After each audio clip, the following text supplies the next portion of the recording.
Hello, this is the Kevin's bookstore, and today we're gonna read The Molly Moon Stops the World.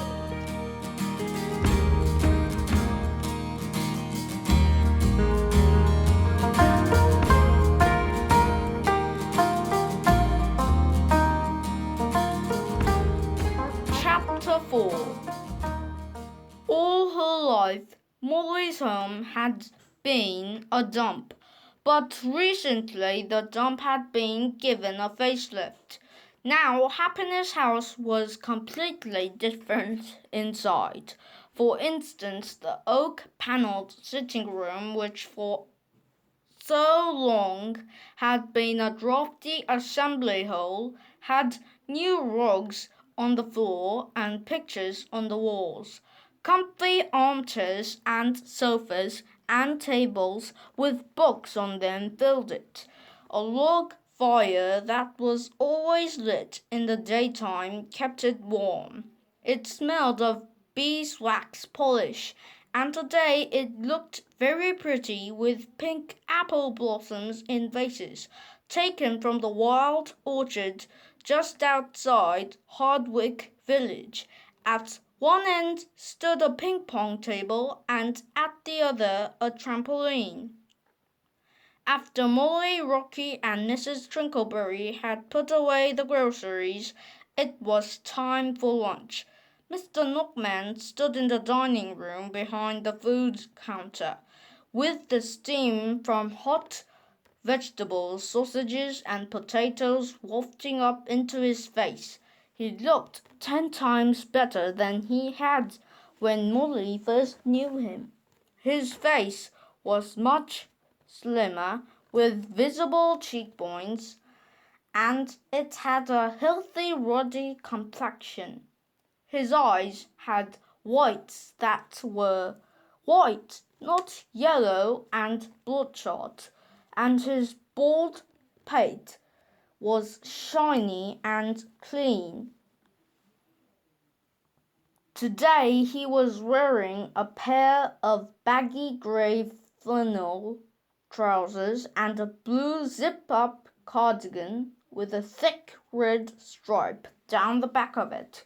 From his shoulder, his favourite parakeet,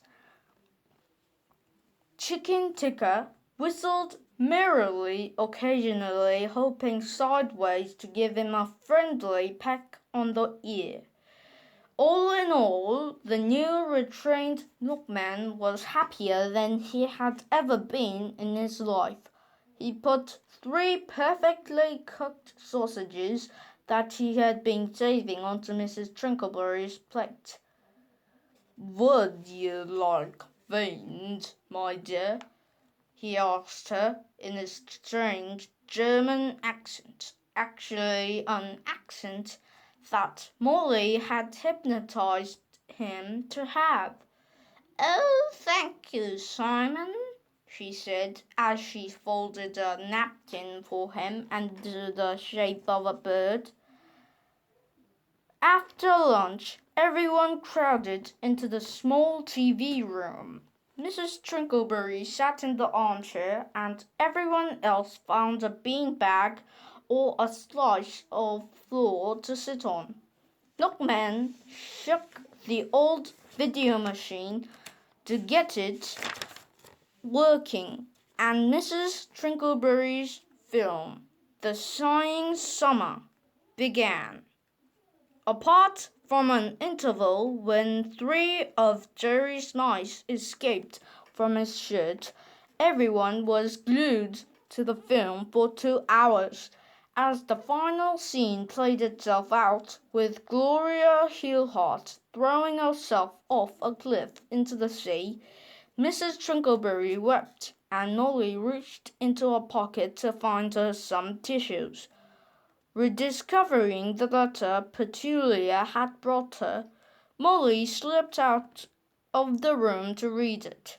Petulia followed her. They climbed to the top of the stairs, where they both sat down. Molly ripped open the envelope. Inside was a piece of paper, slightly chewed, with the address 14 Water Meadows Road, Briarsville.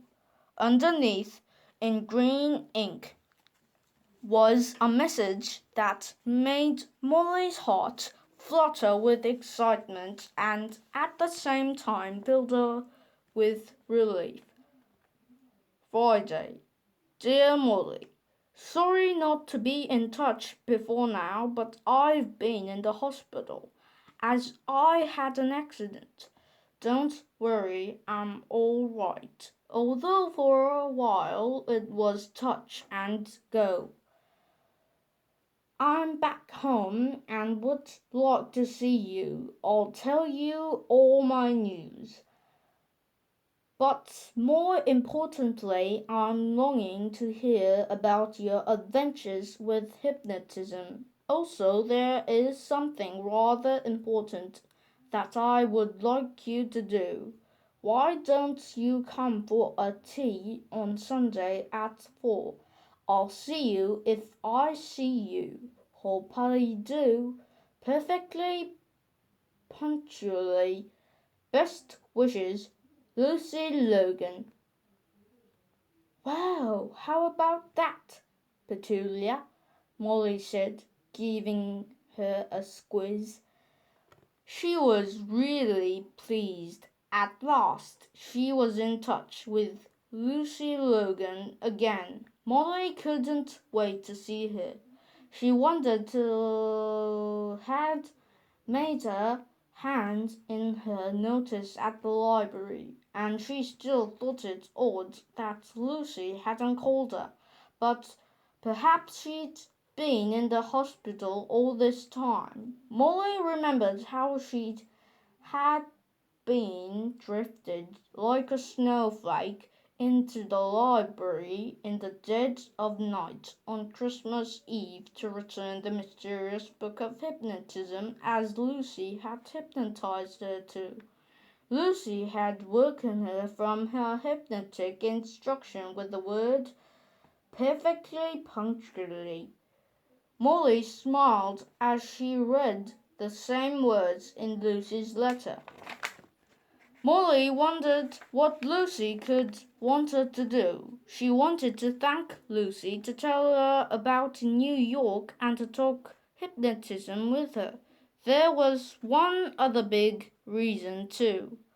Keeping her promise not to hypnotize anyone really was driving Molly up the wall. It wasn't only frustrating, the thought of never being able to use her powers again was beginning to make Molly feel bereaved, as if something in her had died. Lucy had told Molly that she was used hypnotism to do good things for other people. Molly and Rocky had done their own sort of good hypnotism before they had left New York. They'd made a hypnotic TV commercial called Check Out the Kids in Your Neighborhood. They thought it would make people who watched it care more about the children around them. The TV company had promised to show it a lot, and so it had probably done some good. Molly wanted to ask Lucy to tell Rocky that generous, unselfish hypnotism was okay. Then he might agree to break the hypnotizing ban that they'd made. She needed to explain this all to Lucy without Rocky being here. For this reason, Molly decided to go to 14 Water Meadows Road alone.